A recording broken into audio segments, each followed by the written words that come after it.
Dad, I want to go to the moon. Certainly. Dad, please. I'm serious. I said it was all right. Go ahead. Yes. But how? Why, that's your problem, Clifford. Dad was like that. He meant what he said, he wouldn't argue, and he never gave in. I went to my workshop in the barn and thought about ways. Air Force Academy, engineering school, or money. Commercial moon tours had been announced. American Express, Thomas Cook, $200,000. Centerville, Ohio was not a place where that kind of money happened to teenagers. It was early March of my senior year when Dad handed me the newspaper at breakfast. Clifford, here's something in your line.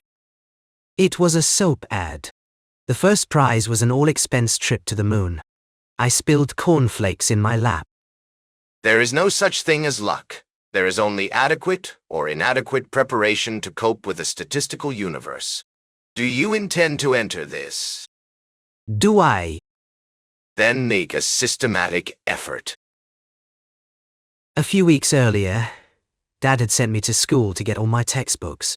He read them that night. The following Saturday, he called me into his study.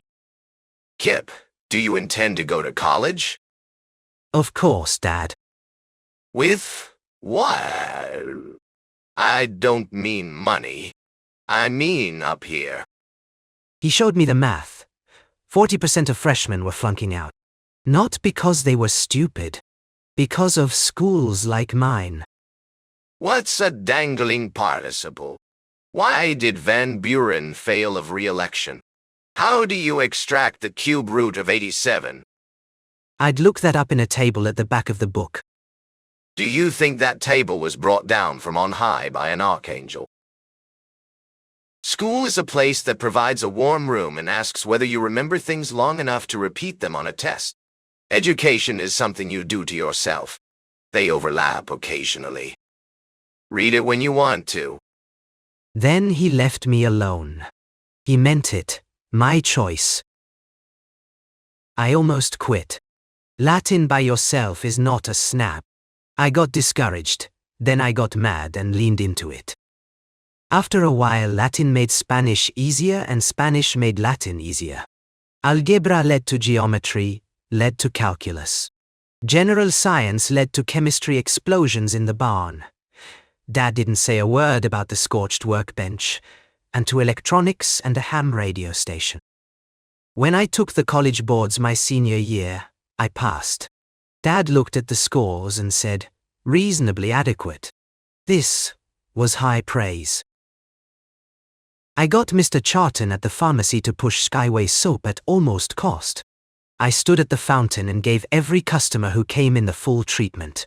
Vitamins, rich creamy lather, a soap so pure it would improve your chances of heaven. Kids who brought in wrappers from around town, I paid a penny each. Ace Quiggle, the town's resident jester, bought one bar just to stand there and burn the wrapper with a cigar lighter while I watched. He got a lot of mileage out of that.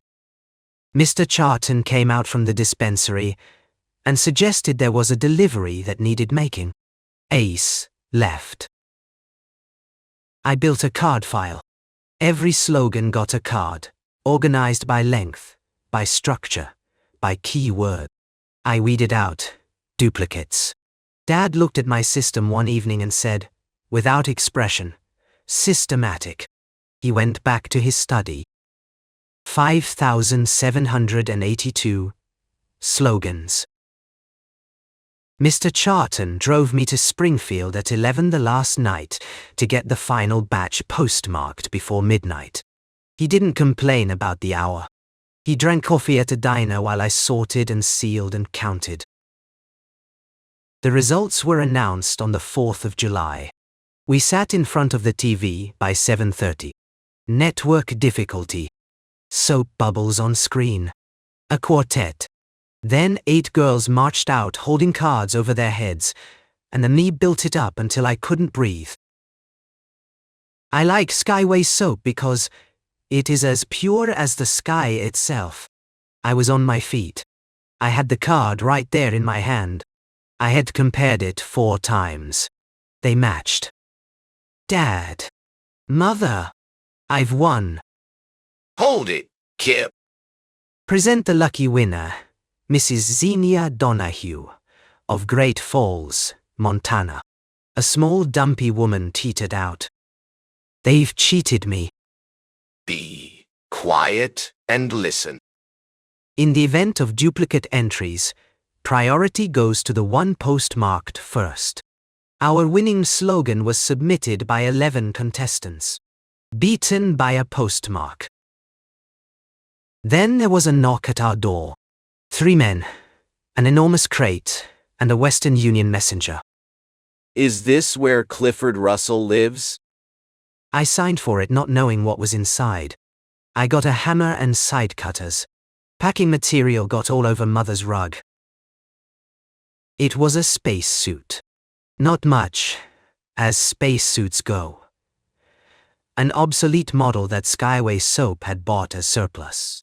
But it was a real one, made by Goodyear, with more than 800 hours in rigging the second satellite station. 800 hours in space. Real space. Not a test chamber, not a movie prop doll. This suit had been where I wanted to go, even if I had not. The photographer from the Clarion showed me how. You slide in like an Eskimo climbing into a kayak. He got 3 shots. The suit smelled like dirty socks. I was glad to get the helmet off. But wearing it felt good. Like a spacer. About midnight I cat-footed downstairs and tried it on again alone. No photographer, no parents, no noise. Just me and the suit in the dark barn, with the stars visible through the cracked window above the workbench. There were more of them than you ever see with the naked eye. Thousands. Every one of them a sun. Several of them had planets. I was standing in a barn in Ohio, wearing a spacesuit that had been to the second satellite station and back, and I understood for the first time that the thing I wanted was not crazy. It was just large. Oscar, you and I are going places. A week later came a letter from Skyway Soap. $500 to buy the suit back. Send it to Goodyear in Akron by September 15th. I suppose I should sell it. Son, any statement that begins with "I really ought to" is suspect. It means you haven't analyzed your motives. Find out what you want to do. Then do it. Never talk yourself into doing something you don't want. He left the room. I thought about it. Oscar wasn't going to Akron. Not yet. Maybe not ever. A spacesuit is a one-man spacecraft. Everything a spacecraft needs, air, heat, pressure, communication, power, compressed into something a person can wear and move in. The constant volume joints were the engineering marvel. A bellows arrangement that kept internal pressure constant no matter how you bent. Without them, the suit would be a rigid barrel. You'd be frozen in whatever position you put it on in. Mine was missing its air bottles, its radio, its beacon, and most of the tool clips. A stripped car with no engine. But the body was intact, and the seals were good. Everything that was missing I could replace. You and I are partners. We're going places. A spacesuit breathes oxygen at about a pound per hour. It burns it. The CO2 absorber, a canister of lithium hydroxide, captures the exhaled carbon dioxide and releases fresh oxygen. When the canister is spent, you have 20 minutes before the CO2 builds to dangerous levels. I read this fact in the Goodyear manual and put the manual down and thought about it for a while. Oscar's CO2 system was intact. The air bottles were not. I needed bottles rated for space vacuum, not scuba tanks, not welding cylinders. Space bottles, which were not available at the Centerville hardware store. The constant volume joints were a marvel of engineering and a nightmare to rebuild. The bellows arrangement, the part that kept internal pressure constant, no matter how you bent the knee, had 17 components and tolerances measured in thousandths of an inch. I rebuilt them with a micrometer I borrowed from Mr. Charton and an exploded view diagram I had drawn myself from the manual illustrations. The first knee joint took 4 days and 3 rebuilt attempts. The 4th attempt held. I sat back and looked at it with the feeling you get when a thing has been right the whole time, and you just had to learn your way to it. I made a CO2 absorber chart and taped it inside the helmet where I could read it in the mirror.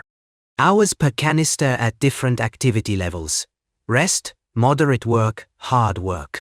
3/4, warning. Red line. At high exertion a canister lasted 2 hours. At rest, 4. The chemistry was not complicated, but it had to be trusted exactly. Lithium hydroxide is caustic. A broken canister in a closed helmet is a problem that does not give you time to solve it. I memorized the schedule, and then I put the chart in the helmet anyway, because the whole point of engineering is that you don't rely on memory when you can rely on a system. The radio was harder. I needed a transmitter that could reach a moving satellite from inside a metal helmet, which meant the antenna was going to be a problem from the beginning. I built 3 oscillator circuits before I got one that was stable at the right frequency. The first drifted. The second was stable but drew too much current. The third was right, and I put it in a box with the battery and the transformer and the modulator and called it a radio.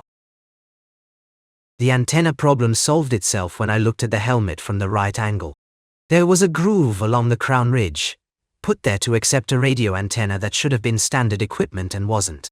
I ran the antenna wire through the groove and soldered the connections inside the helmet. I tested the radio from the barn door to the water tower on Mabel's Hill, 3 miles away. It worked. I picked up the tower's maintenance beacon on the return frequency and called it a success. Air bottles. I found military surplus oxygen cylinders at a diving shop in Springfield. Not rated for vacuum work, but rated high enough that the math worked if I didn't push it. I had them tested and retested and tested again. I built a mounting frame for the backpack from angle iron. A secondary problem was the regulator. Oscar's original regulator had been there but damaged. I rebuilt it from components I mail-ordered from a scientific supply catalog, using the manual specification exactly. The regulator took 2 weeks. The air bottles took 1 afternoon. I tested Oscar in the creek behind the farm. Not for leaks. I had already tested for leaks on the bench a dozen times. I tested the full system. Air, CO2, radio, thermal, all of it running under load. I stood in 3 feet of water for 2 hours. The seals held. The CO2 absorber performed exactly as the chart predicted. The radio had some interference from the water, which told me something useful about antenna orientation. I came out dry, comfortable, and alive. I called it a pass. I wore Oscar to dinner one evening to test the suit's thermal load during light indoor activity. Mother appeared in the doorway with the pot roast and stopped. Clifford, take that thing off at the table. I need 20 more minutes of data, Mother. It's a thermal test. Mother set the pot roast down with the expression she used when Dad had left a statistical model spread across the dining room table and called it temporary. Dad passed the potatoes without comment. I ate in the suit and noted that the fans handled the heat load of eating at rest. The data was useful. Ace Quiggle had been working the space pirate angle since March and had gotten considerable mileage out of it. Have spacesuit. We'll travel. You. Space pirate Kip. Terror of the spaceways. The other counter customers thought this was moderately funny. I made a chocolate malt and waited for him to finish. He always finished. Then he ordered something, because Ace Quiggle liked being the center of the room, but he also liked phosphates, and you couldn't have one without the other. I made his phosphate. It was a good phosphate. That was all the response required. I had tracked down lithium hydroxide canisters through 3 different suppliers before Mr. Charton solved the problem in 30 seconds. He came out from the dispensary one morning and set a box on the counter. Go to absorber, canisters. Goodyear surplus, your model exactly. I ordered a case. Mr. Charton, how did you... I looked it up. Same catalog I use for the pharmaceutical oxygen. They're under specialty atmosphere components. You were going to need more than 2. He went back to the dispensary. He didn't explain further, and I didn't ask. Mr. Charton was a man who, when he decided a thing was useful, simply did it. I wore Oscar on evening walks through the pasture behind the farm. Not testing. I was done testing. Just wearing him. Getting accustomed to the weight, to the way the suit moved, to the way the world looked through the visor and the overhead mirror. The moon looked different through the helmet. Closer. Not in any optical sense. The visor had no magnification. It was psychological. The suit put you in the right frame of mind for the moon. The way a racing suit puts you in the right frame of mind for racing. You were already half there. I wore Oscar to work 3 times. Mr. Charton made a single quiet observation that the customers seemed to enjoy it, and then said nothing else. I moved well in the suit by August. I could carry a full tray and not knock the helmet against the milkshake machine more than once a shift. The suit was part of the job. The job was paying for the suit.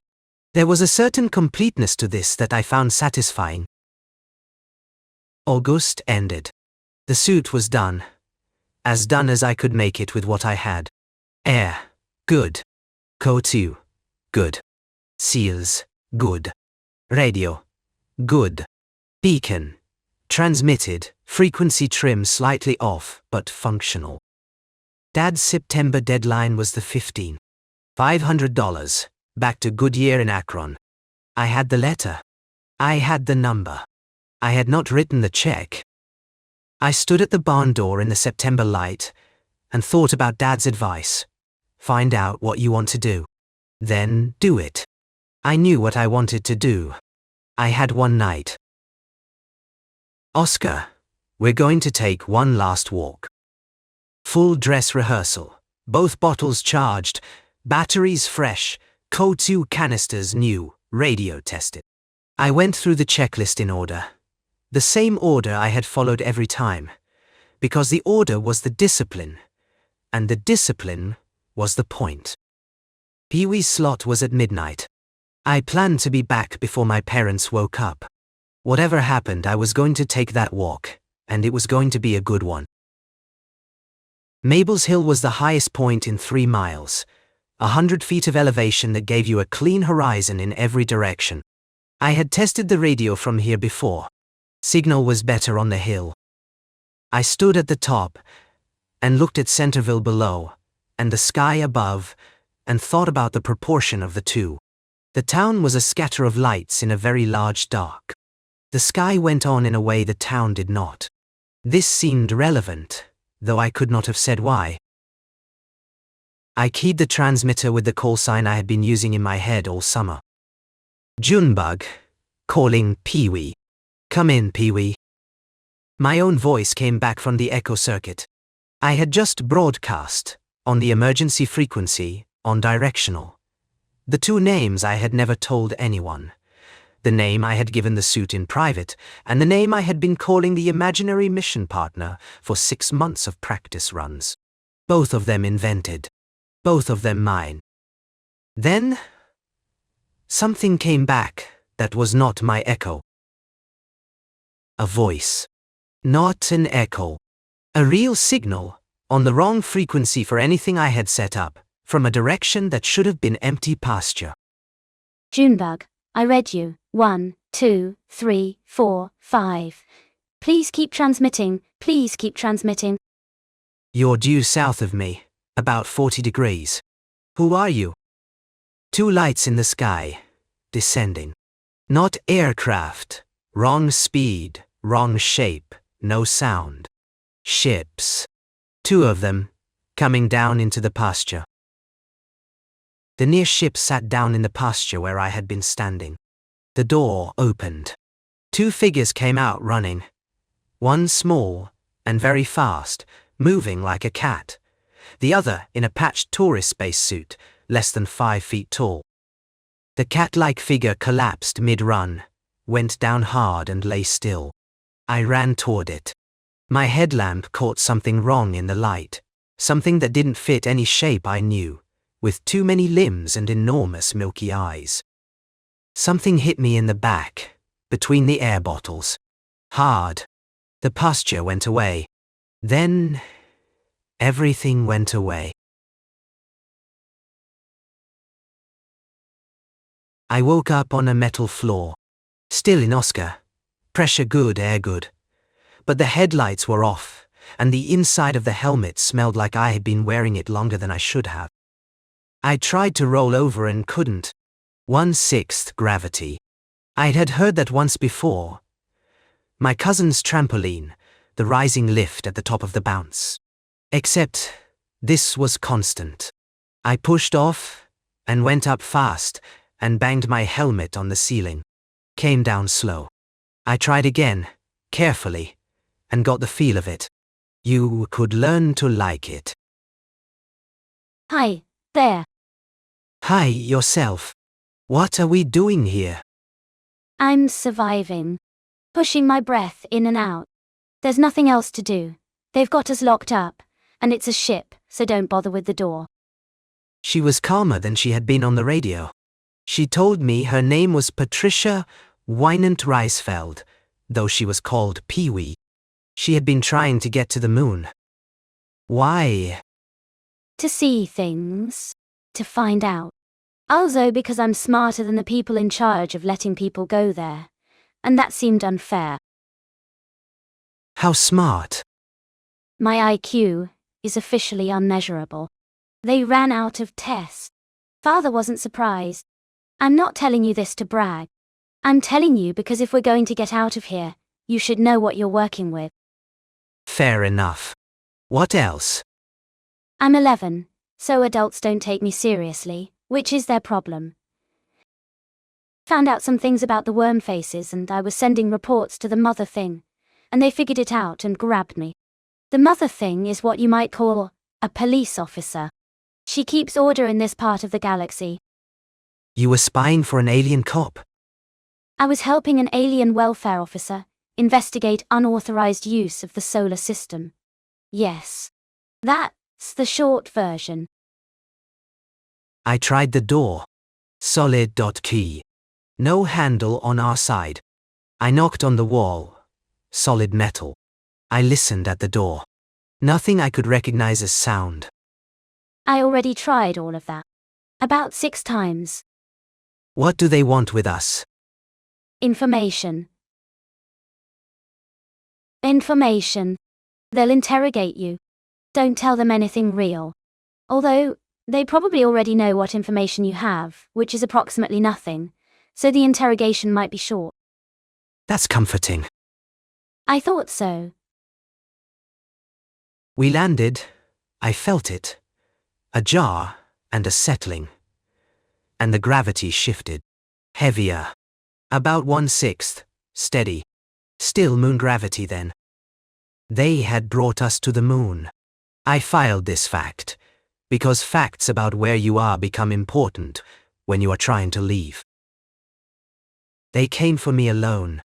2 of them, and the sight hit me like cold water. Worm faces. The name was exactly right.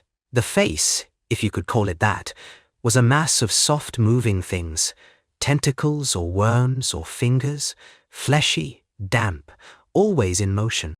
No eyes I could identify. 3 to 4 feet tall, 8-limbed, the torso enclosed in something hard. They moved completely without sound. The silence was worse than noise would have been. They brought me to a room that smelled organic and old and wrong. A larger worm face sat at what might have been a desk. The translator device sat between us, a box with a speaker. The voice it produced was dry and mechanical, and completely inhuman. Where are you from? What is your home world? What weapons does your planet have? Clifford Russell. Thai. Centerville, Ohio. Population 6,000. I was planning to go to college. Engineering. I gave them my name, age, and home address, and pretended not to understand the rest. The interrogation went on a long time. What did you tell them? Nothing useful. I don't know anything useful. Same here, not anymore. I memorized everything I'd discovered, and then destroyed the equipment before they caught me. They can't get the technical details out of me, unless they get a lot more serious, and I don't think they will. They're not cruel. Just thorough. Mechanical about it. The mother thing is looking for us. She tracks the worm faces. We need to stay ready and wait. The panel on our side of the door has 2 buttons, purpose unknown. I've been working on it with wire from my jacket hem. What kind of sticky? I've been saving 3 pieces. If I can get the panel open, I think I can jam the latch. It works on a sliding bolt, I can hear it. If the bolt can't retract, the door won't lock. They'd think it was locked when it wasn't. Then we'd need to know where Oscar is. There's a room at the end of the corridor. I've seen it when the door opens. Big crates. I just need one chance. One moment when they forget about me. What? She jumped and rose gently to the ceiling, caught herself on the grill above the light, and hung upside down looking at me. See? Like a monkey, Jim. She dropped, landed like a feather. How long have you been here? 2 weeks. Maybe 3. It's hard to tell without sunsets. They don't take you seriously. That is their mistake. They think I can't operate without supervision. They think I'm afraid of the dark. They think I'll give up if I don't make progress quickly. All wrong. 3 out of 3. They're not stupid, are they? The worm faces. Not at all. Very systematic. Good at what they know. They just have categories, and once something is in a category, they don't re-examine it. I went in the child category. Same mistake most adults make. You get used to it. She examined Oscar with a professional attention that I found interesting. She ran her fingers along the joint seals, checking the bellows condition. She read the gauge settings reflected in the mirror overhead. She asked about the radio modifications, specifically whether the antenna ran inside the helmet ridge or outside. Where did you learn all this? I read the Goodyear maintenance manuals for every model in the current catalogue, and the historical models, and the Chinese and Soviet designs. Daddy got them for me. Your CO2 absorber is 3/4 spent. I have a spare canister. I know that too. Outside the ship, there was a small viewport at the end of the corridor. I had seen the moon. Not photographs. The real thing. Grey and wrinkled and ancient, with the Earth hanging above the Terminator like a blue light, the size of a fist. I had wanted this since I was old enough to want anything. Under the circumstances, I refused to feel anything except grateful. I had been to the moon. Nobody could take that back. I memorized the surface the way I had read maps. The ridgeline to the north, the flat plain to the east, secondary craters at the edge of a larger basin. I was memorizing, in case it mattered. It mattered. Do you know what's over that ridge? I've been trying to figure that out. Tomball Station. Our station. If we could get there, we'd be safe. It's about 12 miles. 12 miles. I had a suit with 6 hours of air, and Pee-wee had a tourist suit with 2. Maybe 5 or 6 miles before she ran dry. I have a transfer line in Oscar's kit. If we connect the suits and transfer from my bottle to yours. Are they compatible? Tourist models use a standard thread. Oscar is military surplus, Older design, different thread count $8. I have an adapter that's close but not quite. If it works, do we have enough air? Barely. If everything goes right. Then, the first thing is to get out. 3 days after the interrogation, Pee-wee came back from her own session with the face of someone who had just learned something important. She sat with Madame Pompadour and was quiet for a while. I waited. The mother thing has been communicating with me. Through something. Not radio. She got a message through during the session. She let herself be captured. She did it on purpose. So she could be where we are. She says she's somewhere in the ship and she knows where the storage room is, and she knows the watch schedule. She says the bubblegum scheme will work. When we get out, we look for her. She'll find us. She says, when you're free and suited, call on the emergency frequency and listen. I thought about an alien police officer choosing to be captured so she could be in position to help. I thought about 40 years. All right. We don't leave without her. No. We don't. She took the gum from her pocket. She said it matter-of-factly, the way she said most things. Not a complaint and not a boast. Just an accurate report on the state of the problem. Working on it.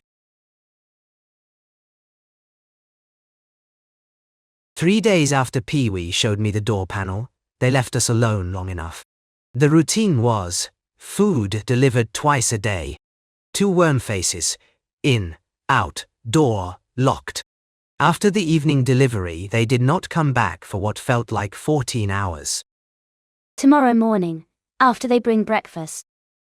Tomorrow morning. She didn't sleep much that night.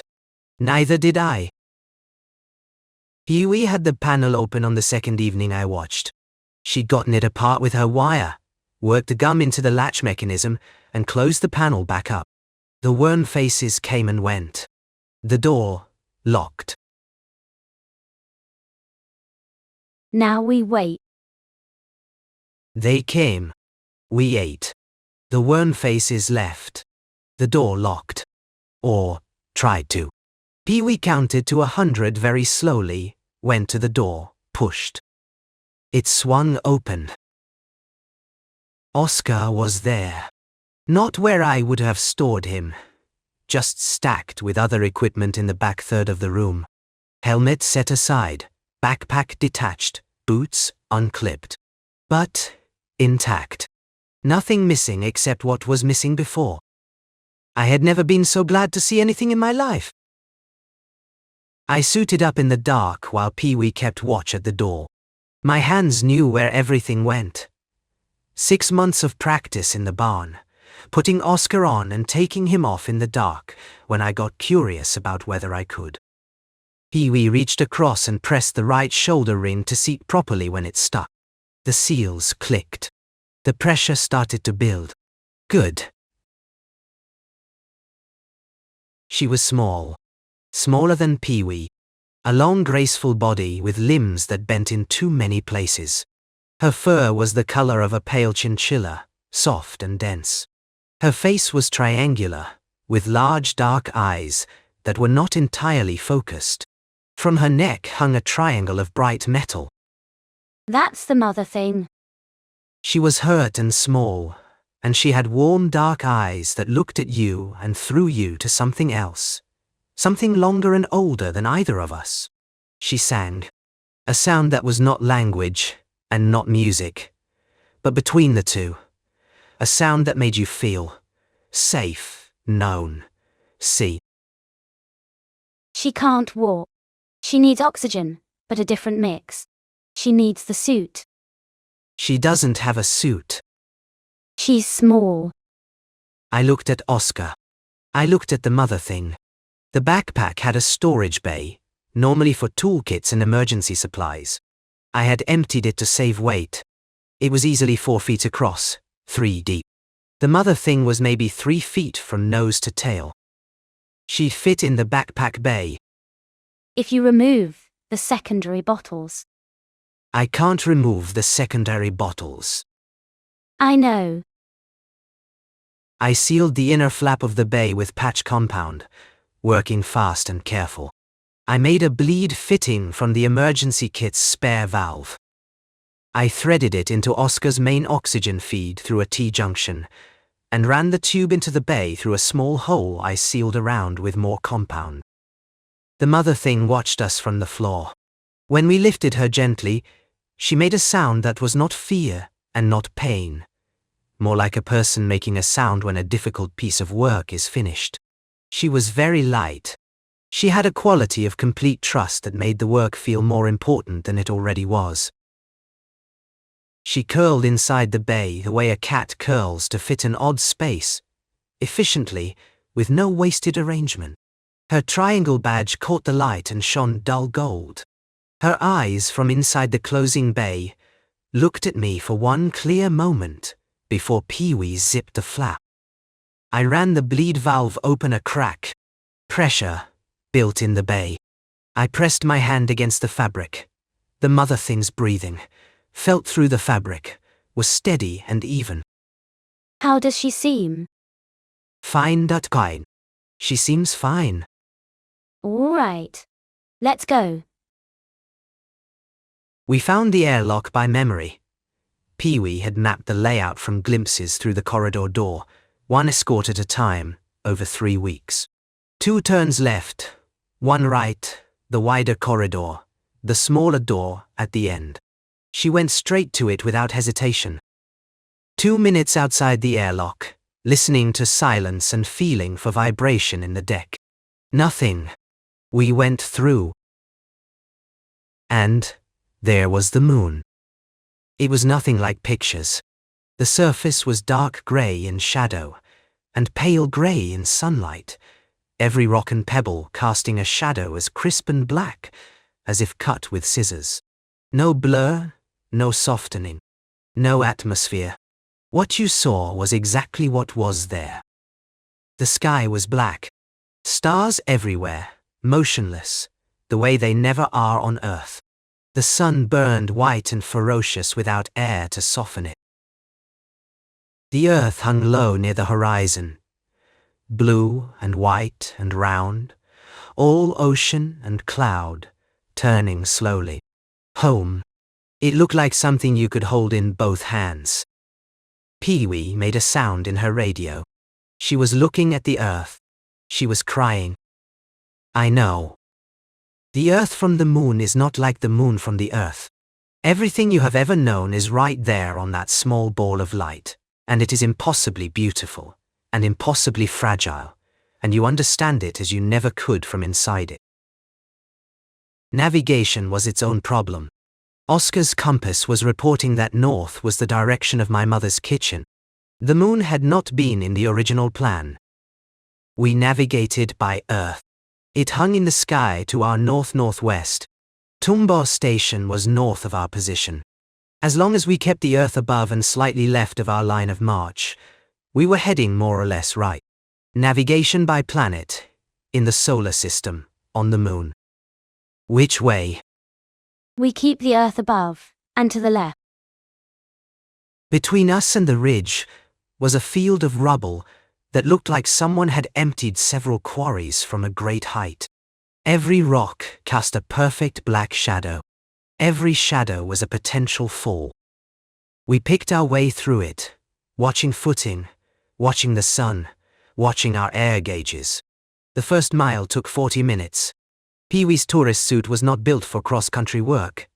The joints were stiffer, less flexible than Oscar's, and she had to work harder. She didn't complain. My gauge dropped faster than it should have. I worked it out eventually. The bleed line to the mother thing's bay was drawing from my supply. I had estimated her metabolic rate from a human model, and she was not human. She used less. I was losing maybe 15% more air than expected, not the 30% I had feared. 15% was still a problem at 12 miles. I ran the numbers 3 times and came to the same answer each time. At the 2-mile mark, I found the connector problem I should have found before we left. Pee-wee's tourist suit had a standard threaded air bottle connection. Oscar's was an older military fitting, same connector family but a different thread count. They were not directly compatible. We may have a problem transferring air. Can you thread them together anyway? Even partway? Partway might blow the whole thing. If the transfer line isn't fully seated. But if it is, If it is, it works. so we try. I threaded the connectors together 3 turns. The fit was wrong, too loose. I could feel the play in it. I threaded it as far as it would go. 3.5 turns. The play reduced but didn't disappear. Hold still. I cracked the valve, very slowly. A hiss of air. Pee-wee's gauge ticked up 1 notch. The seal held. That's good. Don't move while I do it. And not more than 1 transfer per stop. The sun climbed. On the moon, sunrise means the sun rises and stays exactly where it rose. The shadows shortened as we moved. The mother thing in the backpack bay was quiet and steady. Sometimes she sang, that untranslatable sound that made you feel specific things. When she sang, it was easier to keep counting paces. I don't know how to explain that without it sounding mystical. It wasn't mystical. When she sang, the task in front of me was the only task in the world, and that was all I needed. The day got hotter and stayed hot. On Earth, the sun heats the air. On the moon, there is no air. Stand in sunlight and radiation hits your suit directly. The outer layer reaches 250 degrees. Step into shadow, and you're at -200 in seconds. I navigated by shadow. In the gorges between ridgelines, I walked in the strips of shade between boulders. When shade ended, I moved fast through the sunlit patches. I had learned to read the ground ahead for the shape of shade. A rock this high, this shape, would shadow this much terrain. I counted paces. I had counted since the 3rd mile. Counting kept me in the present. If I stopped counting and let my mind wander, it wandered to the air gauge. So I counted. The math kept me busy when the counting didn't. I did orbital mechanics. I recited the inner solar system. I said the atomic weights of the first 20 elements. I did long division. Anything to keep my mind on the count and away from the air gauge. Pee-wee talked sometimes. She asked me about Centerville, what it was like, whether I liked it. I told her about the barn and the radio and the fountain at the pharmacy. She listened without comment. The mother thing in the backpack bay sang sometimes, that untranslatable sound. When she sang, it was easier to keep counting. It wasn't mystical. It was more like, when she sang, the task in front of me was the only task in the world, and that was all I needed. At mile 6, the ridge split into a choice. Left, a scree slope, unstable, heading down toward what might be a flat plain. Right, a narrow ledge toward a possible gap. I chose left. The scree slope was terrible. On Earth, you can half run down scree in controlled falls. On the moon, the rocks have no great desire to go anywhere. Every step sent a cascade of rocks tumbling in slow, beautiful arcs. Pee-wee went sideways like a crab. I went backward, hands and feet both on the slope. We reached the plain. Both of us. The mother thing was undisturbed. The plain was better. Flat basalt fractured in hexagonal plates, with frost crystals in the cracks that caught the sun and sparkle. We could move fast here. I picked up the pace count. 30,000, 32,000. Pee-wee kept up without complaint. I was at 35,000 paces when I realized she had stopped speaking between rest stops. Pee-wee talked. She was a person who organized her thoughts out loud. In 6 hours of walking, she had asked me 17 questions about Centerville, told me 4 things about her father's work, described a book she had been reading. She had not stopped talking for more than 10 minutes. Now she was not talking. I looked at her gauge. It was in the red. Pee-wee. I know. I didn't want to. Stop moving. I went to my knee in front of her. The transfer connector. I reached for it, threaded it carefully. The same 3.5 turns in the wrong thread. I cracked the valve. Air hissed. Her gauge moved. That's good. That's better. I watched the gauge climb from red to orange to the lower edge of yellow. I watched the transfer rate. I had 2 transfers worth of air left in my bottle. This was the third. After what felt like most of a lifetime, we came to a gap in the ridgeline where we could look out over a wide bowl. At the far edge of the bowl, impossible and wonderful in the grey airlessness, there were lights. There it is, Kip. Tumbo Station. Not a large station. A cluster of domes and prefab structures, antenna arrays, a landing pad with 2 ships on it. Maybe 1.5 miles away. It had never looked so close to anything I had ever seen. I checked my air gauge. Not good. 1/8 tank. Maybe 40 minutes. Pee-wee had less. The transfer we had done 3 miles back had leveled us out somewhat, but her suit leaked more than mine. An old tourist model, the seals worn, and she had been working harder at every step. I did the math. We had 38 minutes of air between us. 1.5 miles over terrain I couldn't read from here. How much? 20 minutes. We transfer everything from my bottle to yours. I can handle 20 minutes. You can handle 20 minutes if the station is 500 feet away. It's 1.5 miles. We call first. Then, we walk. She tried the station frequency. Static. She tried the emergency frequency. Static. The ridge behind us was blocking the signal. We were in a radio shadow. I tried Oscar's radio with more power.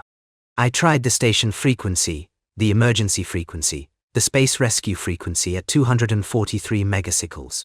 Nothing came back but a faint carrier wave. 38 minutes of air between us. 1.5 miles over terrain I couldn't read from here. We moved anyway. There was nothing else to do. The bowl was easier than expected for the first third. Smooth basalt, good footing. Then, Pee-wee stumbled. I caught her arm. She went to one knee in slow motion. Pee-wee, talk to me. I'm fine. One. The words came out slurred. CO2 build-up. Her suit's absorber was saturated. I looked at her CO2 gauge. Red zone duh. She hadn't told me that either. I had replacement canisters. I always carried one extra, because the manual said to. I had put one in my leg pocket before I ever knew I was going to the moon. I pulled it out, went to my knees in front of her, and swapped the canister while she leaned on my shoulders and breathed too fast. The swap took 90 seconds. It felt like 10 minutes. When the new canister seated and I could see her gauge pull back from the red zone, I let myself breathe again. I didn't want to worry you. If you die on me, I would be extremely worried. Tell me things. The station was closer now. I could see windows lit, the blinking of a navigation beacon. At 1/2 mile, I got a voice. A sleepy duty officer who came awake very fast when I told him what I was looking at. 2 suits on approach from the south rim. Tourist suit with 25 minutes of air. We have an injured party. We need personnel and a stretcher at the south lock. Copy that. What's your suit identifier? Oscar. It's not standard. Long story. Coming out to you. Keep walking. Don't stop. We didn't stop. The stretcher team met us at 100 yards. 3 station staff in suits, moving fast, in the clipped jogging walk you use on the moon when you need to cover ground quickly without bouncing. They had a stretcher and a medical kit, and they had been running. They took one look at Pee-wee and got her between them immediately. Inside the south lock, cycling, pressure equalization, decon lights and blowers and a scan. Then the inner door opened and I cracked my helmet and breathed. Station air. Recycled, metallic, slightly too warm. Perfect. I sat on the floor, not in a chair, because I wasn't ready to be in a chair, and held the warm thing, and breathed, and was alive. The mother thing's bay unzipped from inside. I hadn't known she could. I had rigged the outer zip. But she had found an emergency release, and her small hands worked it, and she came out with the deliberate, careful quality she always had, and sat beside me on the floor, and looked around the room. She sang one phrase, small and complete. It meant, we made it. We made it. The duty officer came in, young, awake. The voice from the radio. Behind him, the older man with grey temples. Behind the older man, two worm faces. I started to get up. The grey-templed man's hand went into his pocket. There was a sound, not a sound exactly, but something that hit Oscar's electronics and my nervous system at the same moment, and both of them stopped. I went down. The mother thing made a sound I had never heard. Not pain. Not fear. Something older. The sound of someone who has seen this before, and had hoped not to see it again. I had been set up. There was a collaborator in Tombo Station. We hadn't made it at all. Not yet. I woke up being slapped. The man doing the slapping was thin and blonde with no expression, which I later learned was his whole face always. He was trying to get a capsule into my mouth. Better swallow it. You got 5 bad days ahead. I swallowed it. Then I went back unconscious. 5 days at 8 gravities. To cover 3 billion miles in 5 days requires 8 Earth gravities of acceleration for the first half of the trip. At 8 Gs you weigh 8 times what you weigh. Your blood pools toward your feet. Your lungs cannot expand enough to breathe without mechanical assistance. You can survive it with drugs, a custom couch, and a force respirator. Without those things, 8 Gs kills you in minutes. I came half awake 3 times during the journey, felt the weight like a wall of iron, felt the respirator forcing air into my lungs because my chest couldn't do it alone, and then went under again. Tim and Jock were human. That was the first surprise. I had expected worm faces, only worm faces, and I got 2 Earthmen instead. They had sold out. The arrangement had something to do with money, and something to do with fear. Tim was frightened and showing it. Jock had gone past fear to a settled resignation, like a man who had made a decision he regretted, but had decided to stand by it anyway. Neither of them was cruel. They were just doing a job. I found that, in its way, more disturbing than cruelty would have been. The sun, from Pluto, is a star. The brightest star, easily, but a star. A hard white point of light, not a disk, not a lamp. It cast shadows, but not warmth. The ground was methane ice under everything, rock hard at this temperature, cold enough to make liquid nitrogen feel warm. The worm face structures were not like anything I would have designed. No right angles. Curves that seemed decorative but probably served some function I couldn't read. They put me in a room. Roughly spherical, maybe 30 feet across, cut in the ice with walls polished smooth. In the center of the floor was a circular drain. On the opposite wall, a single door and a slot through which food passed. In the ceiling, a ventilation grill. Engineering is mostly thinking. A cell is an engineering problem. The constraints were smooth spherical room, 1 door with external lock, 1 drain, 1 food slot, 1 ventilation grill, one person in a spacesuit with tools. I went through the tools in Oscar's kit. A wrench, adjustable to 3 inches. A screwdriver, cross and flat tips. Needle nose pliers. Patch compound, 2 tubes. 2 spare CO2 canisters. Emergency blanket. Wire, 20 feet of it, braided steel. The ventilation grill, 8 screws. I got 7 out. The 8th seized with cold. The grill would not come free. The frame was too large to squeeze through even if I got it off. I put the screwdriver away. I thought about the drain. The slot delivered liquid once per day. The liquid drained out, which meant the drain was plumbing, connected to somewhere else. If I blocked it and requested more liquid, the room would fill. In 1/15th gravity, I could stay at the top on Oscar's buoyancy. The door, I couldn't break it with water pressure. But if the latch mechanism used a tumbler or pin that could be affected by water pressure or ice formation when the water refroze, it might fail. A long shot. I ran the numbers 3 times. Still a long shot. I tried it anyway. They delivered water. The level rose. I floated up as it rose, watching the door. 1/3 full. Half full. 2/3 full. The door did not flex. The slot, when the water reached it, allowed a thin seep through the gap. Water pressure equalizing, but the latch did not change. I watched the water. Then I unblocked the drain and let it out. I made a mental note about the composition of the latch mechanism. Not a pin tumbler. Not a spring latch. Something else. They called him Professor Joe, a translation of something that was probably nothing like those words. He came to my cell twice a day through speakers, and we talked. He was patient, precise, and never hostile. He was collecting information the way a good researcher collects it, thoroughly and without judgment. I answered honestly.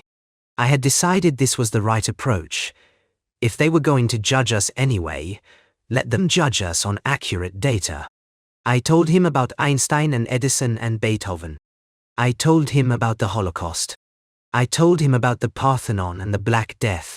I tried to give him the curve, not just the peaks. Professor Joe gave me context.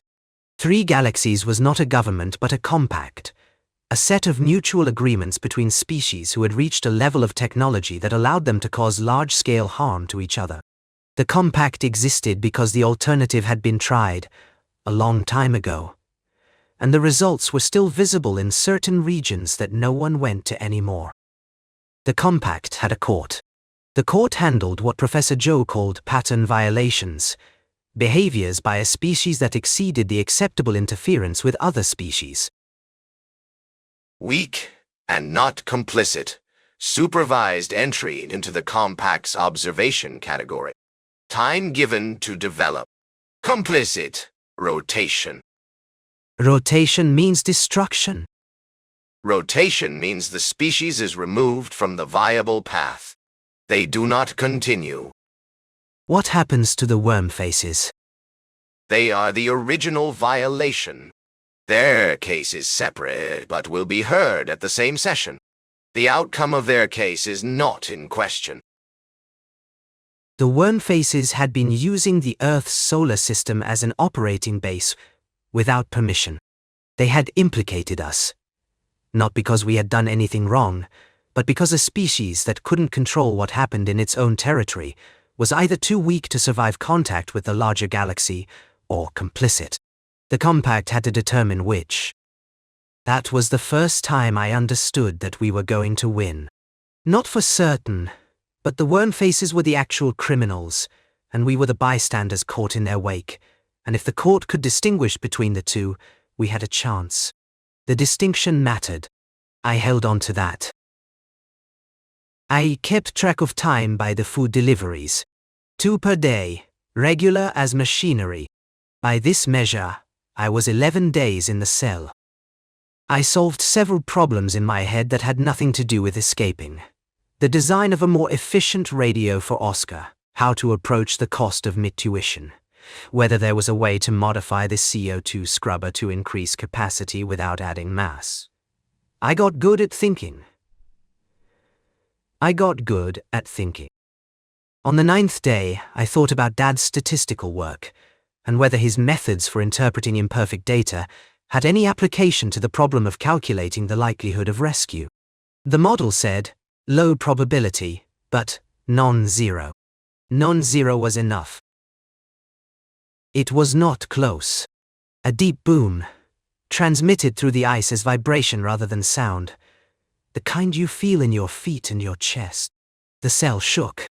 Dust that should not have been there fell from the ceiling. A hairline crack appeared in the smooth ice of the right wall. A second boom. Larger and dire. The crack widened. Then, silence.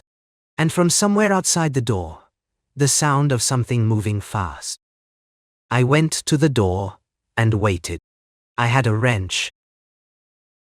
The explosion cracked the ceiling and dropped a section of ice shelf that lodged against the wall above me. A ledge. 3 feet wide, 7 feet up. I jumped. 1/15th gravity. A modest shove took me to the ceiling. I caught the ledge, pulled myself up, and lay flat on it. The door below had buckled. Not the door itself, but the frame, the ice holding the hinges. I dropped back down and hit the door with both palms. It groaned. I hit it again with the wrench. The frame cracked further, and the door swung outward 3 inches, stopped by a bent hinge. 3 inches in 1/15th gravity was enough. I got my fingers in, put my back into it, and the hinge tore free. The corridor was dark except for emergency strips, pale blue light, intermittent. Dust everywhere from pulverized rock and ice. A long crack ran along the right wall.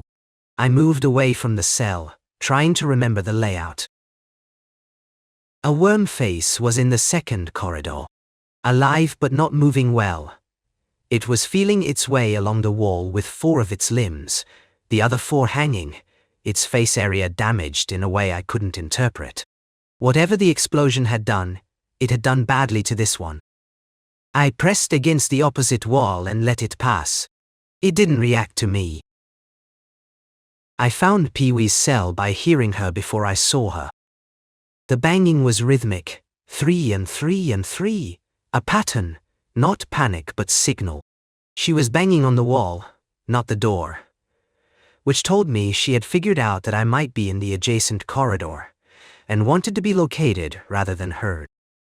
I knocked on the wall from outside. The banging stopped immediately. Pee-wee. Kip. Get me out. The door of Pee-wee's cell had survived the explosion better than mine. The frame had shifted but not cracked, and the door fit wrong, binding at the upper corner. There was no gap to get a wrench into from the outside. The bottom was looser. The lower hinge had pulled from the wall slightly. I put my foot against the wall to brace and pulled the bottom of the door outward. The upper binding point became a pivot. I pulled harder. Something cracked. The door swung on a diagonal, enough gap for a person. Pee-wee came through the gap sideways, with Madame Pompadour under her arm, and the look of someone who had been waiting for 11 days to be moving. What happened? Don't know. Something big. The mother thing. She told me she had a plan. This was the plan. Where is she? Outside. She said to meet her at the south landing pad. You know the layout? I mapped it. Through the door, every time they escorted me, I counted steps and noted turns. She had been doing this for 3 weeks, trapped in a cell, mapping a worm face base on Pluto in her head. I said nothing. What was there to say? The blast had damaged most of the tunnels in some way. The first corridor we tried ended where the ceiling had dropped 3 feet. We backtracked. The second path was clear, but dark. Once we had to crawl through a gap between the ceiling and a pile of fallen ice. The gap was 8 inches at its narrowest. The suits fit through but barely, and Pee-wee's pack caught, and she stuck for a moment, and I pushed from behind, and she came loose, and we didn't talk about it. The ice was refreezing in some places. The base heating had gone offline, a casualty of whatever the explosion had damaged, and without heat, the methane ice wanted to close back over the cuts and tunnels that had been melted through it. At one place the walls were visibly closer than they had been at the corresponding section on the other side. I walked faster. The surface ramp was intact. We came out onto Pluto and the black sky and the methane ice and the violet haze at the horizon, and I stopped to read Oscar's instruments and got my bearings. The south landing pad was 400 yards through the base's perimeter structures. We found her outside, at the base of a retaining wall, in the shadow of a low structure, where the structure blocked the faint radiation from the sun star. The surface temperature of Pluto is roughly minus 370 degrees Fahrenheit, cold enough to freeze biological tissue instantly. Her fur was rigid. Each individual hair had frozen in place, so the coat that had been soft and dense and warm-tinted was now a single brittle structure, pale gray, like something preserved. Pee-wee went to one knee beside her and put her hand out and then stopped, afraid to touch. She's alive? She's alive. How do you know? I didn't know how I knew. I just knew. She's alive. She's very cold and she needs heat, and she needs it carefully. Not fast heat, contact heat. Body heat. Nay. You too. Come on. Pee-wee sat down on the ice and gathered the mother thing against her chest and wrapped both arms around her. I sat behind Pee-wee, close against her back, and put Oscar's warmth against her, and we sat in a chain on the ice of Pluto, under the black sky with stars everywhere. She was not dead. Her metabolic processes had slowed to something compatible with cryogenic temperatures. Not life as I understood it, but not death either. Something I had no name for. After 40 minutes I thought I felt something change, the rigidity softening slightly. After an hour, Pee-wee gave a sharp inhale. She moved. Kip, she moved. 10 minutes later, the mother thing sang. One note, rising. A question. Then she looked around, those large dark eyes opening, focusing, and she saw where we were. She made a sound that was not quite a laugh, the sound of someone discovering something absurd. She had just realized that we had warned her on Pluto. Mother thing. Can you move? A worm face came around a corner ahead of us. It stopped. We stopped. I did not breathe. It was injured. One of its limbs hung wrong. It looked at us. Or looked toward us. I never learned how they sensed things. Then it moved on. It went past us, and around another corner, and was gone. They're occupied. Whatever happened with the explosion, they're dealing with it. We're not the priority. The ship she had found was not the largest one there. A scout, smaller than the ship that had brought us from the moon, with a single main lock and enough internal space for 6 or 8 worm faces. The lock was open.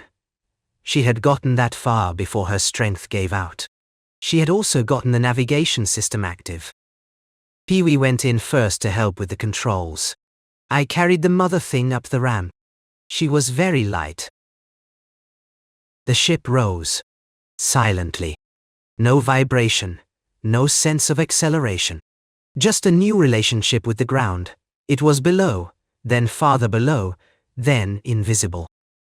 When the lock closed, and the pressure equalized, and I could take off the helmet and breathe the ship's air, which tasted wrong, thin, and chemical, but was breathable, I sat down on the deck and put my face in my hands. Are you all right? I'm all right. The mother thing climbed carefully from Pee-wee's arms to my shoulder. She was still cold to the touch. She would not be fully warm for hours, maybe days. But she moved with precision, and her eyes were clear. She put her face against the side of my helmet and sang a note that I understood completely, without translation, without effort. It meant, "You did well." We did well. She sang a correction, precise and gentle. I meant all three of us. Where are we going? She sang a specific note I had heard her use before when she meant something particular. Not a place, but a concept. The meaning landed in my head clear and complete. A trial. A trial. I guess we're on trial. I guess we are. Outside the port, Pluto fell away below us, and the black sky filled with stars, more than you could count, more than you could hold, the whole arm of the galaxy visible the way it never is through Earth's atmosphere. A river of light that went on and did not stop. Somewhere in that river of stars was a star called Vega, 27 light years away. And we were going to it now, and we would arrive in no time at all, and we would answer for our entire species. I had things to say. I hoped they were the right things. The mother thing had been watching the human species for 40 years. She had seen enough to choose to help us. She was not uncertain. She was not protecting us out of duty. She was arguing for something she believed in. She sang the note that meant I will argue for you. That was good enough. I had been to the moon and Pluto. I had walked on both. I had carried an alien across 12 miles of lunar surface in my backpack and sat in a chain with 2 others on the ice of Pluto to keep her alive. Whatever came next, those things had happened. Nobody could take them back. I looked at the galaxy and I was ready. I woke up in my room. This would not be remarkable, except that it was not my room. The same twin bed, the same green wool blanket with the worn corner, the same model rocket on the shelf, the chemistry trophy from junior year, the curtains mother had made. I lay there and looked at the ceiling and thought, this is not right. The ceiling was wrong. Not wrong in any way I could describe. Just the texture was slightly off, the color slightly too even. Like a painting of my ceiling by someone who had seen it once and was working from memory. I went to the window. Outside was something that was not Centerville. A sky technically blue, but the wrong shade of blue. Plants that were approximately green, but had a geometry that didn't belong to any Earth species, and a structure in the middle distance that had no function I could name. Oh, yours is a bedroom. Mine was the whole living room. I was impressed for about 4 seconds. Did they reconstruct your living room? They reconstructed a room that had the proportions of our living room, and most of the furniture, and completely wrong lighting. And the fireplace was on the wrong wall. She took another bite. They must have gotten the information from us somehow. Scanned us during transit, maybe? The worm faces had records on Earth for 30 years. At least our hosts have good source material. Nen. The corridor outside our rooms was wide, 30 feet across maybe, and curved gently to both sides without apparent end. The ceiling was high and filtered light in a way that felt like outdoor light on a slightly overcast day. The floor was warm to the touch. The walls were not walls. They were a translucency that could be walked through with effort. Food appeared in a niche near the corridor entrance when I came within a few feet of it. Not always the same food. The food was strange looking and tasted like nothing in any category I knew. But it satisfied hunger in the specific way that good food does. Pee-wee had identified something like a reading room. a space beyond one of the walls where records appeared, translated into our notation, or something close enough that she could read them. She spent hours in there. 912 member species. 43 associate members. 17 under observation. Which category are we? Not on the list yet. We would be under observation if we survive the hearing. What do most species get? Associate member after a long probationary period. Full member is rare. A few have been removed. Rotated. Like the worm faces will be. In the third room lived a man who was not entirely a man. Close enough that at 20 feet you would have said, man. Shorter than me by 6 inches and broader by the same amount, built for a lower center of gravity. His skull was different, longer than wide, with a brow that pushed forward. His hands were huge. He moved with the quality of someone who had never been in a place where nothing was trying to eat him. He was afraid. Everything about his situation would justify terror. He expressed it with a club and a low, continuous growl, and by staying at the back of his room. But he watched. He watched everything. Down the corridor, in another room, was a man in Roman armor. He stood in the doorway to his room with the ease of someone who had decided that if this was a trap, he would die well in it, and greeted me in Latin. Where are you from? What legion do you serve with? And whether you are being sacrificed or questioned? I'm being questioned. I have been questioned too. The questioners are cowards who use tricks instead of fighting like men. His name was Junio. From a town in Gaul, raised in a garrison family, joined the legions at 16. He had served in North Africa, Dacia, Syria, and Britain. He was in Britain when they took him. He had a wife in a town outside Lyon and 3 daughters, the eldest 7, the youngest newborn when he last saw her. He talked about them with the directness of a soldier who had been far from home for a long time, and kept his people present by speaking of them plainly. He would go home. This was stated, not hoped. They are waiting for something.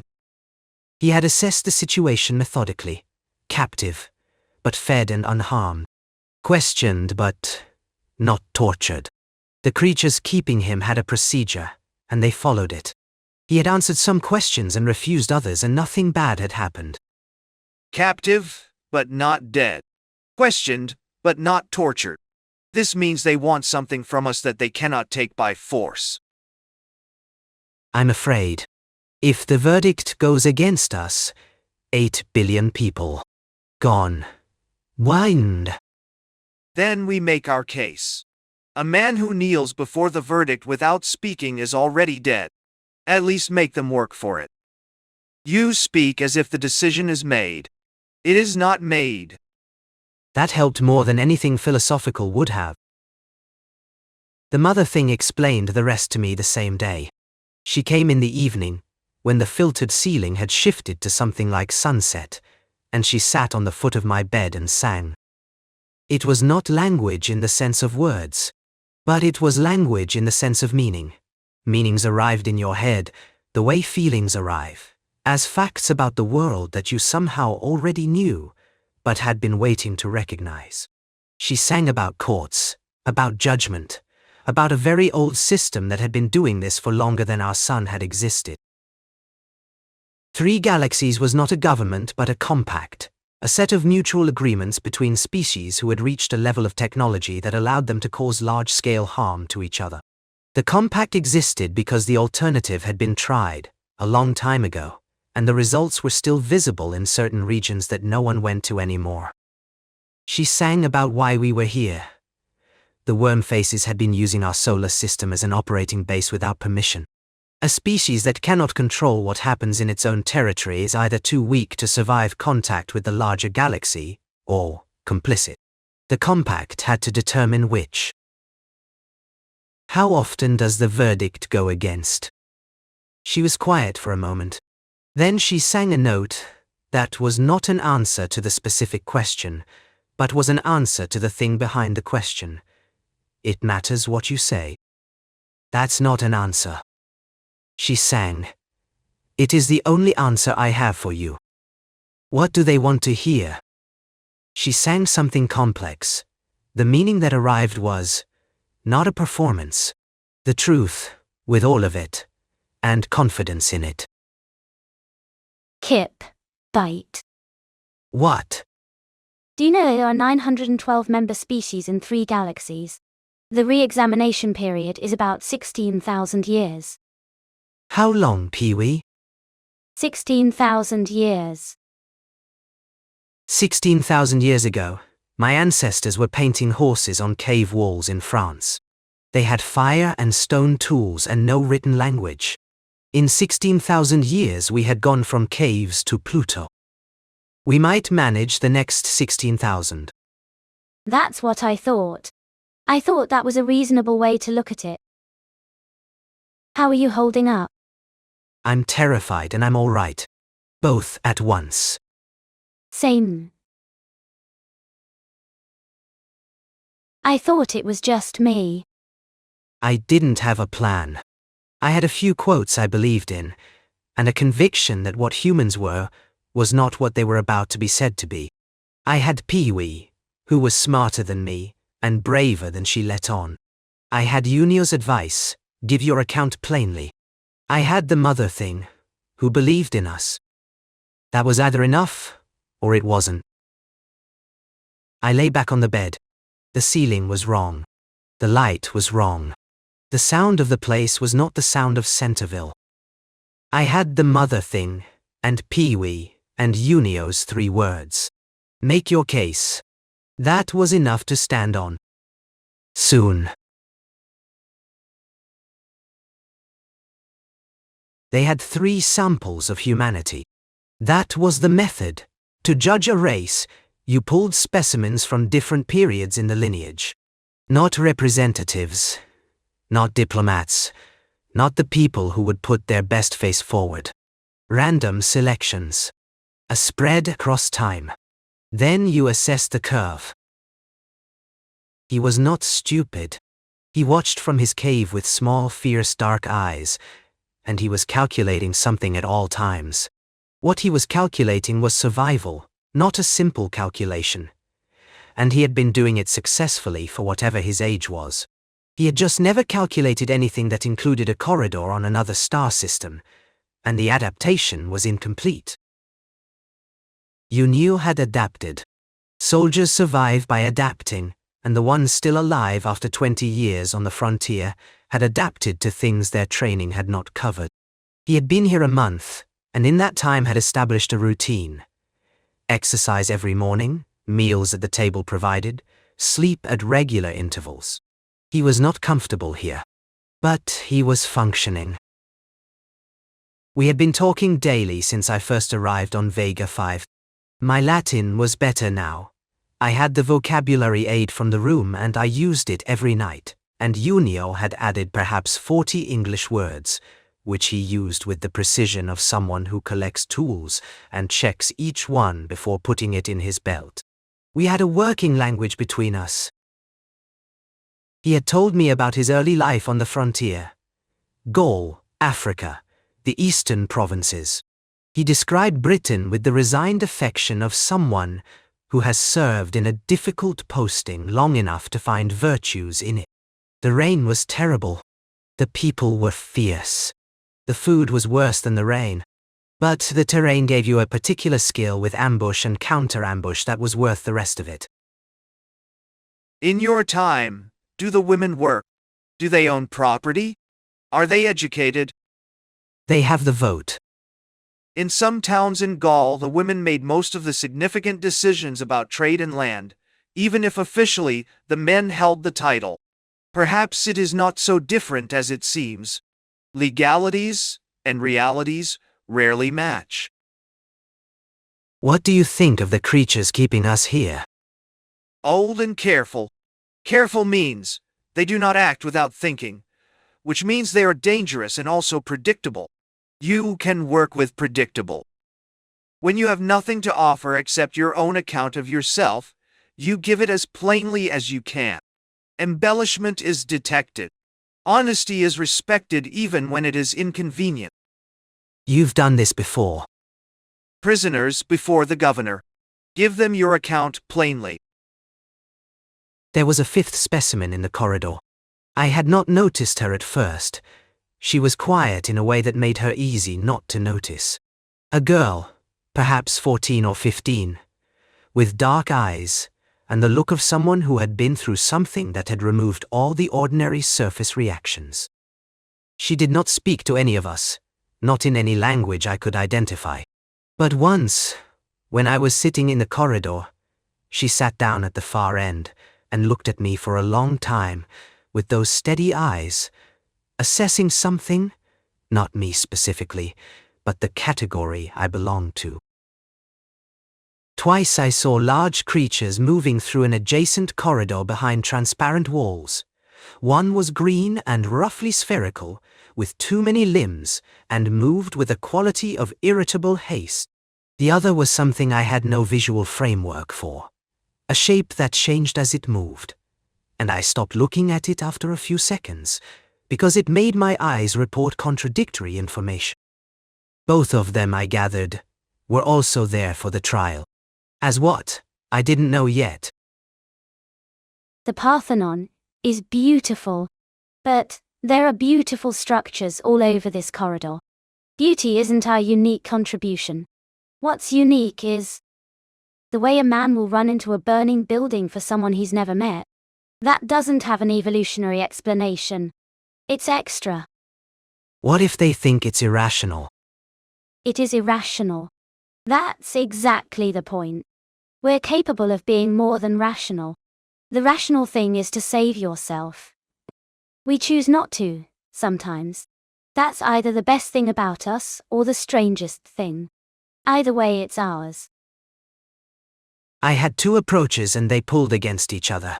The first was to be honest, describe humanity as it actually was, wars and famines and cruelty included, and argue that the same species that produced those things also produced everything good, and that you did not get one without accepting the other. The second was to emphasize the good and minimize the bad. The honest approach felt right and terrifying. The selective approach felt safer and contemptible. I kept coming back to Unio. Give your account plainly. The embellishment is detected. I kept coming back to Pee-wee. Show them the extra. I chose honesty, and I tried to make it include the extra. The day they summoned us, there was no announcement. The wall of my room simply became transparent and showed the corridor, and in the corridor the mother thing stood singing a note that meant, now. We gathered in the corridor, all 5 of us, me, Pee-wee, Unio, the Neanderthal, and the silent girl who had appeared 2 days after I arrived. Unio checked his javelin. He had kept it always. The Neanderthal moved when the corridor door opened. Not calmly, but he moved. He understood that we were going somewhere. He followed, club in hand, because everything he had was in his hand. The great hall was at the end of a ramp that descended from the corridor level, and I heard it before I saw it. A quality of silence that comes from enormous enclosed space. Not quiet, not the absence of sound, but a specific resonant hush, the way a cathedral sounds empty. Then the ramp curved and the hall opened in front of us. Enormous was not the word. Wide enough that the far wall was barely visible. High enough that the ceiling was a different shade of light from the walls. Around the circumference of the hall, on every level were beings. Hundreds of them. Every size and shape. The large green spherical one I had seen in the corridor was there, near the floor. They were all watching the center of the floor. We were directed to points on the floor by a gentle pull that made the correct direction feel obvious. I stepped to mine. Pee-wee took hers. Unio stood at the third point in full armor, sword at his belt, javelin in hand, plumed helmet straight, chin up. He looked around the hall with the expression of a man who had stood in amphitheaters and forums and the courts of generals and had learned that the scale of the room did not change what you were. He looked at the hundreds of beings around the circumference and saw, I think, an audience. Something to be addressed. The young girl was gone. I looked for her, and she was simply not there. I didn't know when she had left or where.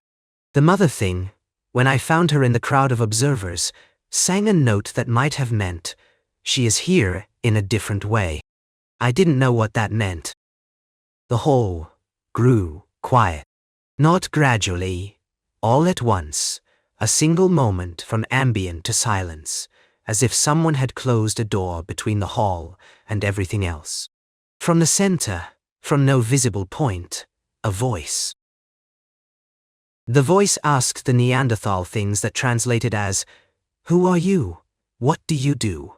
What do you value?" He answered. He lived in a valley. He hunted. He had a group. He had made a tool once that worked so well, he still thought about it. The voice said, "This specimen is not of the primary lineage. A related branch. He would be returned to his own time and place." Invisible hands lifted him and moved him backward. He fought it. Club swinging, legs working, and then he was gone. I watched him go with something I hadn't expected. Respect. He had stood in that hall without understanding anything, and answered honestly, and held himself upright. I thought, if he can do that, I can do that. The Neanderthal was dismissed first. The voice explained that this specimen was not ancestor to the others in the relevant lineage. Cousin only. Wrong branch of the tree. He would be returned to his own time and place with no harm done. I had expected to feel relief when he left. I felt something closer to loss. He had been terrified, and had no framework for any of this, and had never stopped fighting. I found I admired that. Then Unio. The voice played recordings, testimony collected from Unio during the examination period. Rome of 2,000 years ago, laid out in Unio's hard-edged voice. The legions, the conquests, the treatment of prisoners, the treatment of slaves, the assumptions about which people had the right to live, and in what condition. The translation was exact and fair, and did not make it sound better than it was. Unio heard himself speak. His face went through several changes. The voice pressed him. Who are you? What is your function? What have you done? I did what soldiers do. I am not ashamed of it. If you want to condemn me for being what my gods and my city made me, condemn me, but I will not help you. Something snapped in him. Not fear, not despair, but the specific thing that happens when a fighting man runs out of patience with a process that has no honor in it. He let out a sound that bounced around the enormous room. He threw the javelin with everything he had. It fell short, the center was too far.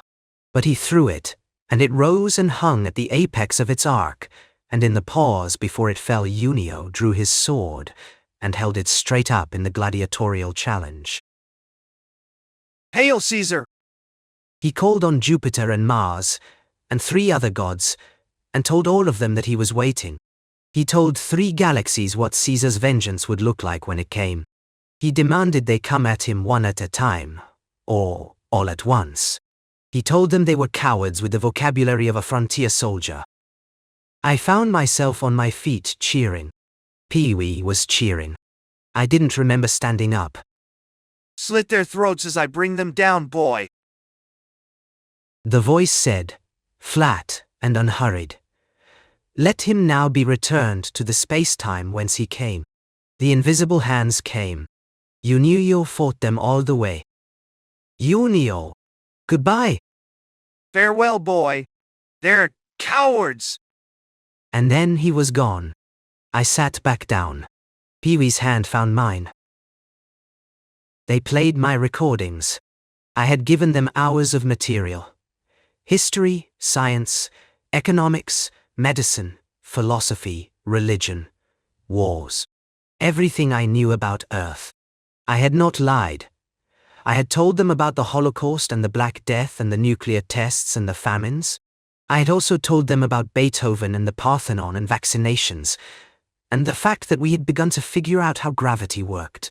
I had stood on every word. Were those your words? Yes. Is the account complete? No account of 8 billion people and 100,000 years of history is complete. But it's honest.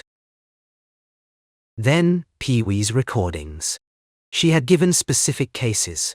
She described a child with polio who had been paralyzed and who had learned to walk again because of work done in laboratories by people who had spent their lives in those laboratories. She described a library she loved in Princeton and what was in it and why it mattered. At one point she cried, describing a hospital ward she had visited with her father on rounds, and she did not apologize for crying. This is what we do for each other when we can. We're not consistent about it. But we try. She stood on every word. Before us, the worm faces were heard. Their spokesman's voice, translated by the court's machinery, arrived without the guttural rasp I remembered from that night in the pasture. But the intelligence behind it was unmistakable, cold, certain of itself, contemptuous of everything in the room. This court has no jurisdiction over the only people. We answer to our Queen Group and to no other authority.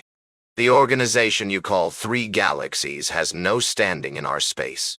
We have not agreed to your rules. We do not recognize your law. Furthermore, no crime exists.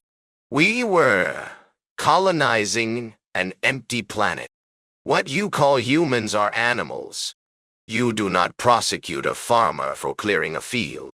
These are intellectual exercises to demonstrate how foolish the entire proceeding is. He should have stopped. Any one of those arguments might have held.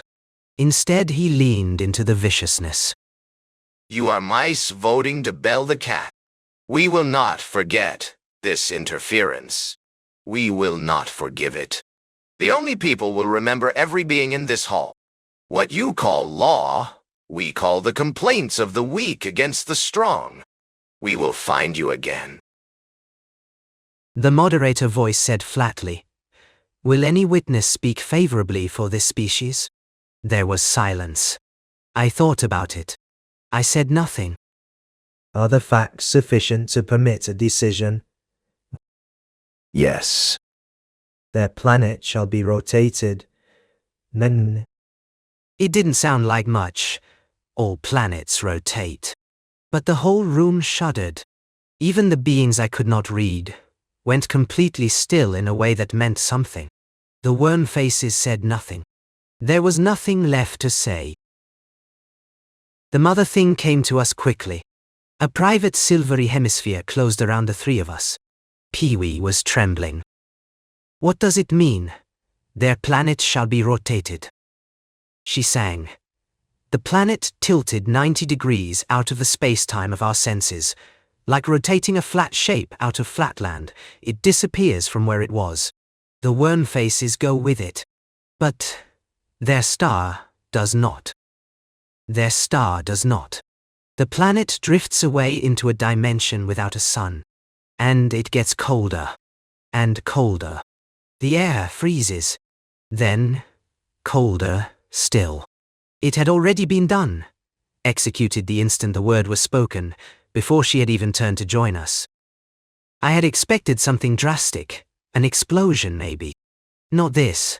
Even for worm faces, even for the thing that had landed in our pasture and taken us and left Pee-wee alone in a cell on the moon.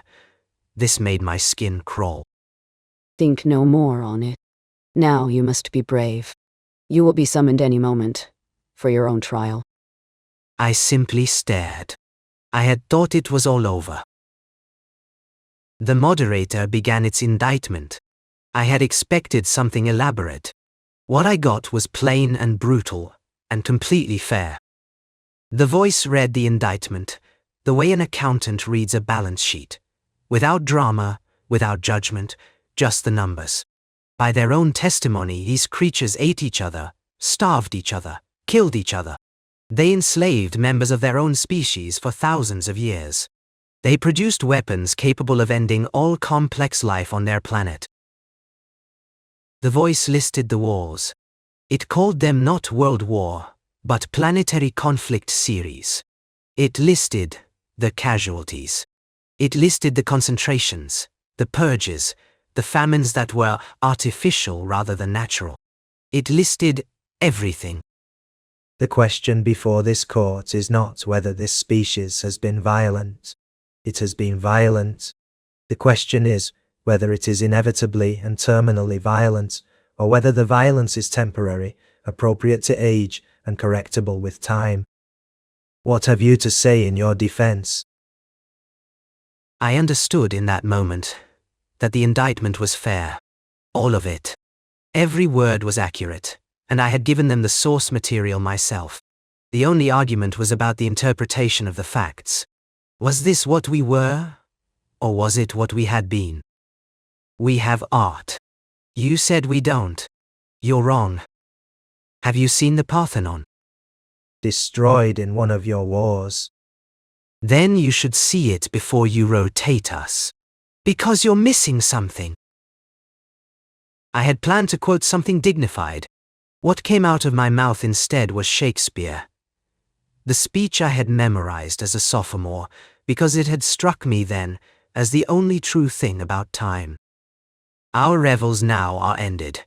These our actors, as I foretold you, were all spirits, and are melted into air, into thin air.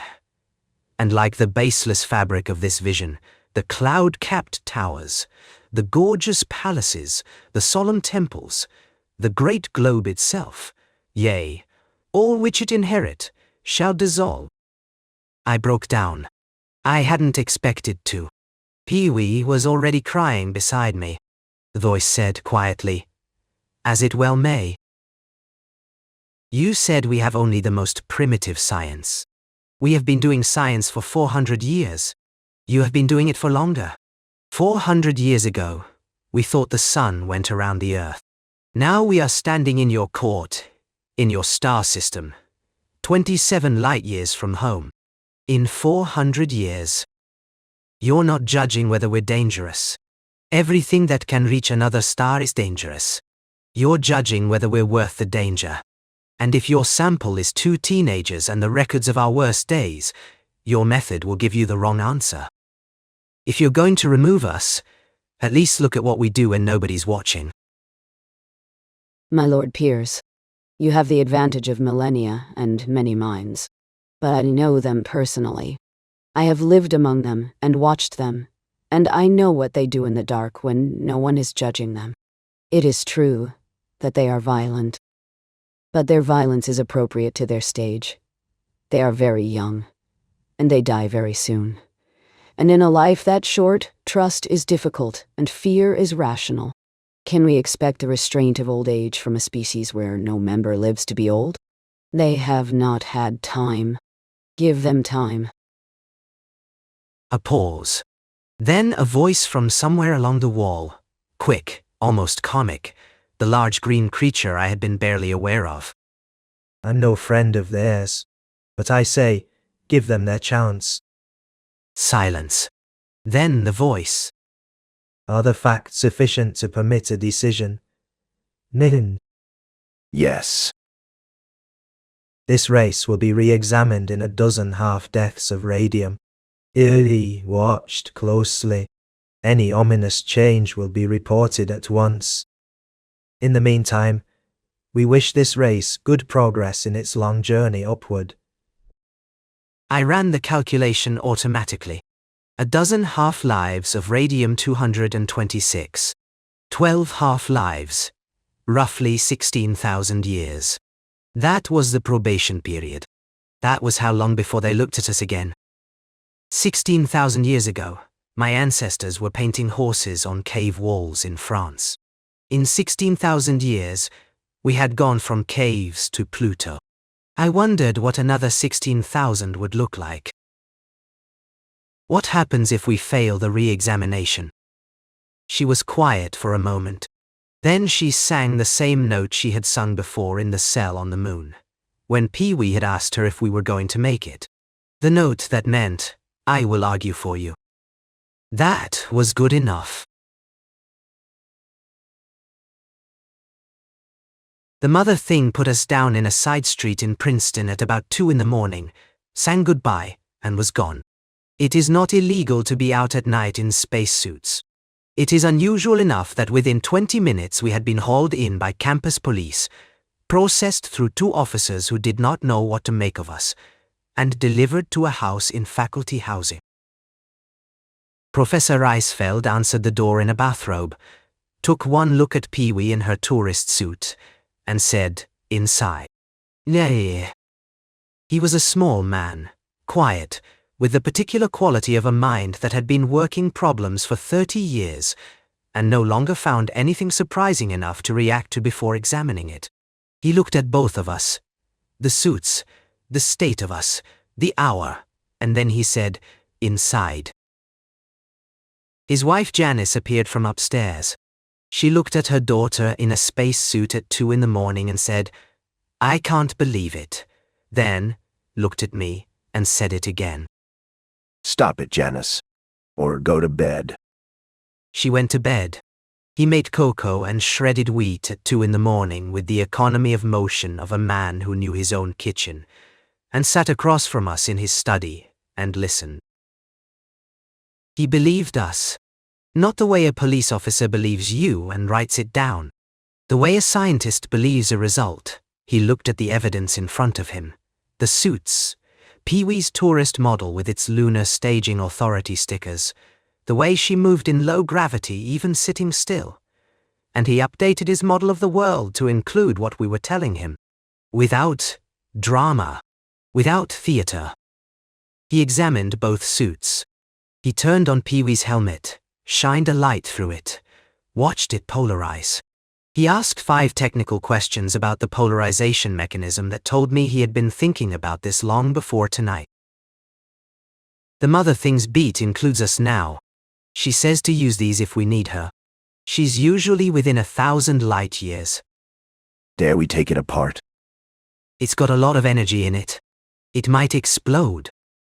He set it down with the expression of someone who had just been told not to open a very interesting present. He picked up the happy thing instead. When you touched one to your forehead, the mother thing was there. Not physically present, but present in the sense that the feeling of her was there. The sense of being known and safe, and part of something that had been going on a long time before you arrived. She loves you. She loves anything young and small and trying to figure things out. That's why she's the mother thing. Then I showed him the metal paper. It looked like aluminum foil but wasn't. More flexible, much tougher. It was covered edge to edge in notation. During the examination period on Vega 5, a scholar they called Professor Joe had spent weeks working through our mathematics with me and teaching me what they knew, using our notation as the vehicle. The metal paper was the result. Professor Reisfeld read the first page very carefully, moving his lips slightly. Then the second page. Halfway down the second page he stopped, set the foil face down, and looked at his hands for a moment. I need to make some phone calls. It was 3 in the morning. He went to the phone without any further comment. By afternoon there were 2 more men in the study. Dr. Brooke was heavy-set with a facial tic that appeared when he was excited, which was most of the time now. Professor Giomi waved his hands when he talked, erasing and rewriting at the blackboard. They filled it 3 times. You're Sam Russell's boy. You know my father? Know his work. Statistical interpretation of imperfect data, ...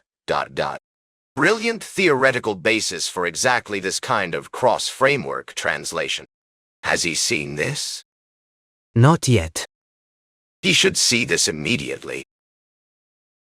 The metal paper contained a formulation for dampening nuclear reactions at distance, which Brooks said could be done from the moon with sufficient power. A second formulation that might be anti-gravity or might be something that anti-gravity was a special case of. A third that neither could pass yet, which they kept circling back to. And a fourth that appeared to deal with time, which they had agreed by silent consensus to leave alone until they were sure they were reading it correctly. 2 days later, the Secretary General came, tall and slender, with a manner that conveyed weight without performing it. He sat across from me in the study and asked questions for an hour, carefully, without rushing. He asked about the valley near Tombaugh Station and I told him what I knew. He made a phone call to the general commanding lunar base. A hunch, no guarantee. If you go in force and go armed, treat anything camouflaged in that valley as hostile. There is a scholarship. It has been arranged. Do not ask where it came from. You and the young lady conducted yourselves well. I have read Professor Riesfeld's account of what you told the moderator. It was the right argument. Go home. You've earned it. I rode home in a courier jet. I spent Professor Riesfeld's money on a haircut at the Princeton bus station. I had not had one in months, and I looked like something that had survived Pluto, which I had, and collected Oscar from checked luggage. I was not letting him ride in the cargo hold after everything we had been through. I put him over one shoulder and walked through the bus station and got the Centerville bus. Centerville in September was exactly what it always was. The elm trees on Main Street, the pharmacy with the neon prescription sign, the water tower on Mabel's Hill. All of it the same. All of it perfect. I put Oscar in the barn and told him I'd see him later. I meant it. Hi, Kip. Hi, Dad. Nice trip.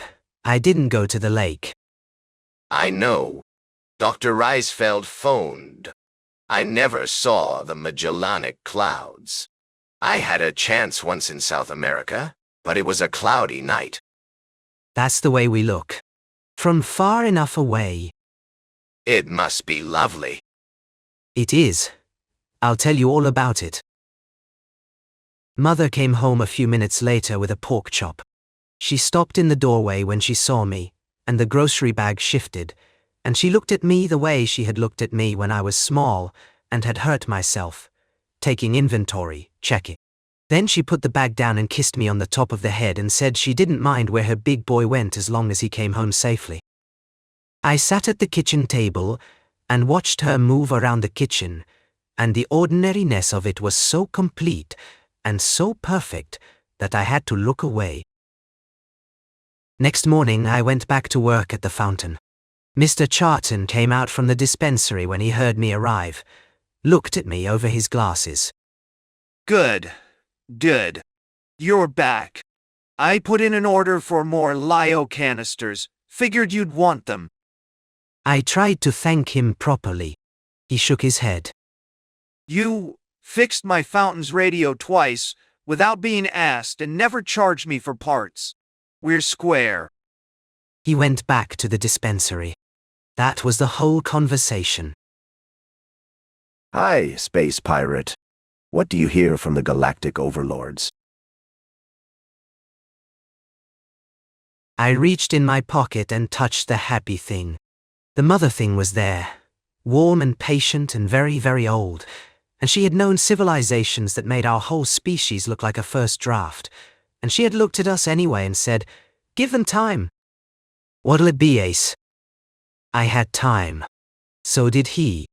So did all of us. The probation was 16,000 years. I planned to make it count.